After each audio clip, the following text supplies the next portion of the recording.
Good morning everybody, Shefa Baruch V'Atzlacha, Shiur Shiva Torim. We are in parashat Vayeshev and also standing a few days before Hanukkah.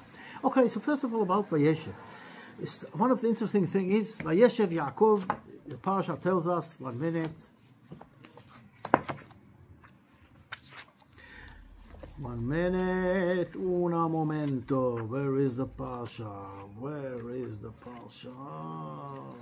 Okay. No, that's not the right parsha. Okay. Vayeshev. Sorry. Vayeshev Yaakov be'eretz megurei aviv, and Yaakov dwelled, call it whatever you want, in the land of his father, be'eretz Canaan. And Rashi says on the spot, he sat down like he settled. It says, Kafaz alav rugzo shel Yosef. He sat down, the minute he sat down, all the story of Joseph started, all the problems. And why? Because what do you think? What Yaakov Avinu, he wanted to settle down, like sit down and, on the beach and drinking wine and smoking a cigar? No, he wanted to sit down and learn Torah. Yaakov Ishtam Yoshev Ohalim, he is the guy who sits and learns Torah. So what's so bad with it? Says Rashi, Lo dayam letzadikim, scharam ba'olam, not enough the reward they're going to get in the next world. They want to sit down here and settle down? Ma pitom. Okay. Again, what's the problem with sitting and learning Torah? But see, here in this world, we have a job. And we have to fulfill the job till the last day that we're here. And one of the main jobs is education. To educate our kids. And Hanukkah, by the way, is Hanukkah. Chinuch is also the idea of lechanech, the light of the candles showing us the light of the Torah.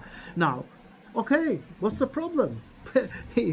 we see what Yaakov went through and how he raised up a beautiful family in the worst place in the world, in the house of Laban. And he comes back and we said, like the angels, they see this Jewish home is coming, the wives and the children says, wow. So he was successful with the education. What's the problem? The Torah tells us education never stops. Why? But I gave him whatever I gave, and now he's got married and he's got kids. Yes. So what? Our job never ends. As parents, we have always to look for our children and our grandchildren also. The education that is never ending. It's always there. And look here, what's happening here? He wanted to sit down, and Yosef, what happened, the story, and how can we even understand the brothers? They wanted to kill their brother. The holy tribes, the holy tzaddikim wanted to kill their own brother, Yosef HaTzaddik. What's going on here? And those dreams, Yosef is telling his dreams to his brother. He knows they hate him. And he's telling him, I'm going to rule on you. I'm going to be the king. Are you crazy or something? Why do you tell them the stories? You're only going to make it even worse. And then, with all this, knowing that his brothers hate him so much, he goes to seek for them. I'm looking for my brothers. Who is this Yosef? And who are the brothers? We have to understand the story. And why Yaakov is, let's say, is taking Yosef and giving him special stuff and spoiling him. And why? What is so special about Yosef? And why is he doing it? Doesn't he understand that when he does something like this, it's going to make the brothers hate him? So, first of all, from the point of view of Yaakov, Yaakov knows Ele Toldot Yaakov Yosef. That's what do you mean? What, he had only Yosef as a son? Ele Toldot Yaakov Yosef? He had also the others. Where are the others? But exactly the point, this is the point. The brothers saw that he is taking him and separates him. So they were sure that what's going to happen here is what happened before. What happened before? We had Avraham Avinu giving birth to Ishmael and Yitzchak. And Yitzchak was the chosen one. Ishmael went away. Then Yitzchak is got Yaakov and Esau. And Esau went away, and Yaakov is the one who is going on with the mission. He is the leader. He is the one who is going to take the holy message on. So now, when they see that Yaakov is choosing Joseph, so they're sure that Joseph is now the one who is chosen, and all the others are getting out. So what's the problem? But they know Joseph is excuse me, Joseph is not exactly, let's say, the suitable guy to be the one who takes the holy message on. He is a arrogant guy. He's playing with his hairs. He's telling stories about them and the dreams and everything. He's not suitable. So they said, if our father doesn't see the real picture, we have to do something about it, because otherwise it's going to go in the wrong hand and the holy way is going to end. Yaakov Avinu, from the other side, he realizes that Joseph is going to go through life in the same way he went through life, with all the problems, with all the things. It says the life of Joseph are similar to Yaakov, and I don't want to go to all the details. He also had to run away, and he was captured, and we see all those things that's happening to Joseph. So he knew that he has to give him special tools to deal with it. That's why he took him and taught him all the things. And that's why when they come to him and tell him that he was killed by a beast, he is not exactly believing that the beast is a physical beast, but he thinks is in mind, because we see that normally there is something that God put inside of us. If somebody dies, there is a time that we forget, we're going on with life. But we see that Yaakov, me'en linachem, he doesn't want to get comforted. He is going on with his sorrow and with his mourning on Joseph, knowing inside that Joseph is still alive. But he is afraid that he was captured by the beast of the Yetzer Hara. That's why when they come to him and tell him that Joseph is the king of Egypt, he says, wow, oy va'avoy.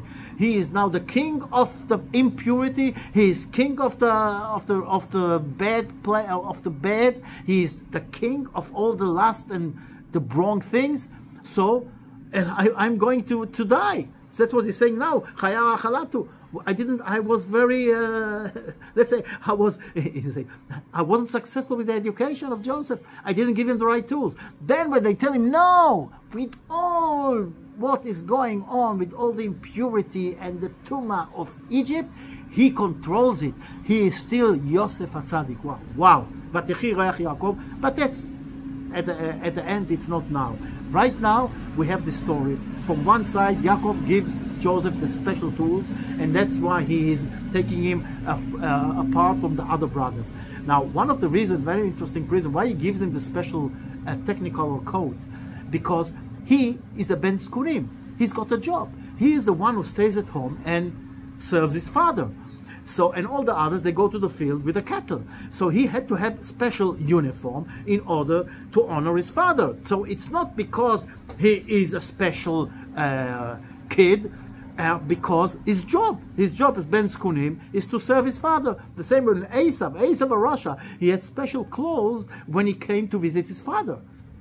So the clothes are not exactly what the brothers thought, but the brothers, they saw the whole picture. They saw the wrong picture. They saw him with all the dreams, and this is a guy that is suitable for the job. Definitely not. And all this comes to one point, a crucial point. Vayir'u oto merachok. They saw him from far away. When he goes in the mission to find his brothers, and they're not in the place where he's supposed to be, and he's going on looking for them. When he comes and sees them from far away, the Torah tells us, "Vayir'u oto merachok, ubeterem ikrav vayitnaklu oto la'amito." They saw him from far away, and before he even got closer, they decided already to kill him. What's going on here? What's going on is very simple. Communication. Unfortunately, there was no communication. They hated him so much that they didn't want to know anything about him. They didn't even get closer to understand what's going on. And maybe then they will find the right connection, and they will understand that Joseph is really a tzaddik and not what they think.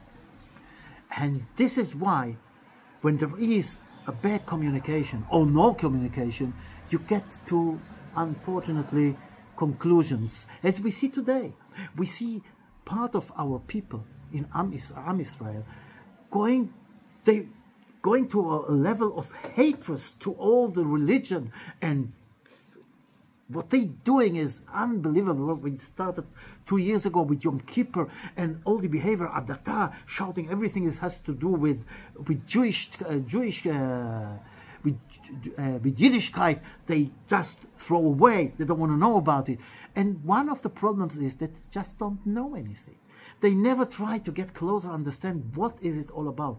Why are we here in Eretz Israel? What is the Bible? What is being Jewish?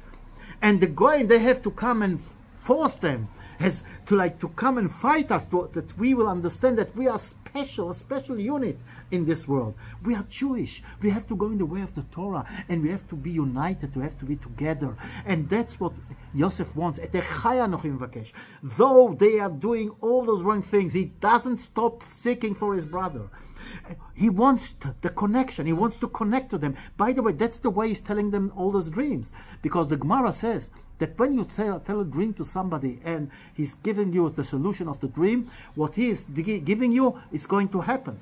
There is a Gemara that talks about it. In other words, if you want a solution for an understanding of a dream, you don't go to somebody who hates you. You go to somebody who loves you. Because if the one who hates you, you're going to tell him your dream and he's going to explain it in a bad way, it's going to happen. So you go only to somebody who loves you. So in other words, the brothers knew this. So Yosef is telling them the dreams in order to show them, I'm not afraid, I love you, and I come with you with love. So that's why I'm telling you the dreams. And by the way, it's very interesting that they don't translate the dreams or explain them in a wrong way, which is also a puzzle. But we're not going into it. We now start to understand that Yosef really wants the connection with his brother, and he's willing to do whatever it takes. And even after all he went through, he didn't go against his brother. He didn't take revenge of what they did to him, which is terrible, what they did to him, selling him as a slave, wanting to kill him in the beginning. But he just provides for them. He puts them in Egypt when they come in the best place there is. This is Yosef HaTzadik. And then at the end, when they realized the mistake they did, thinking that he is the wrong guy, they couldn't understand it. How didn't they see the picture? Connection. When there is no connection, there is a problem. And there is another problem that we have now with Hanukkah. When we're talking about connection, when we're talking about understanding each other, it has to come from a point of, I want to give you. Is John Kennedy, in 1961, when he was elected as a president, he said something that we have to learn from it. He says, don't ask what a country can do for you. Ask what you can do for your country. In other words, this is something we have to do. Don't ask what I can take from the country, what I can take from the others. Ask what can I give. When we are going to be givers, looking at our brothers and understanding, as we see in this world, this beautiful connection between all parts of the nation. There is a minority that are doing the wrong in the eyes of God, that are not understanding, and it's all a matter of the right connection. In other words, we have to make the right connection. Et echai anochi mevakesh. This is an unbelievable phrase. Et echai anochi mevakesh. We want our brothers, and we have to try, even if we see the behavior that is nasty and ugly. We have to find a way how to get together, to show them the truth of the Torah. This is exactly with the Greeks. The Greeks, they put the man, the flesh in the center. The joys of the flesh, the joys of the ego trip, all the lust and all everything what I can take for me, the worship of the body and all those things. It's happening today. But the way of the Torah is, who is in the middle? God is in the middle. The people are in the middle. The klal is in the middle. And it is, what can I give to the klal? What can I give to the others? Not what I can take. This is the way, to find a way to join together. And when we join together, we will have this tremendous power. And the Geulah will come. And God is trying to show us. Look at those captures that Baruch Hashem were released. What emunah! What belief! Wow! It's unbelievable! Look, like how they were behaving with the fill-in. And today, like the late fill-in, they were tzitzis step. Unbelievable! But there is still this minority that are in the, let's say, in the right places, which are really the wrong places. And this is also one of the things with Joseph, with this with end. Is wrote of Ish Matzliach. He is very successful. Where is it written? When he is in captivity, when he is a slave in the house of Pharaoh, when he is a slave, not when he is the king in the house of Pharaoh in Egypt. Then it's not written Ish Matzliach. Ish Matzliach is written when he's captured, when he's being a slave in the house of his master. He's crying, Hashem ito, v'kol asher hu oseh, Hashem matzliach beyado. Everything he touches, he's got success. What's happening? Says the Rav Zilberstein, I think. What is Ish Matzliach? Matzliach is litzloach tanichsholim. It's get in Hebrew, or in English it has to go over the obstacles in life. So when are you being successful? Not when everything is beautiful and nice. That is not successful. This is not. This doesn't show that you are a successful guy. Successful guy deals with problems, and this is being successful when there are problems. So we have a problem. We have a part of our people that are going against the religion, that are going against the Yiddishkeit. So we have to try harder. We have to try harder and to be Ish Matzliach. I know, not everybody we can convince, but let's start with those around us. Let's try and connect and show them the truth.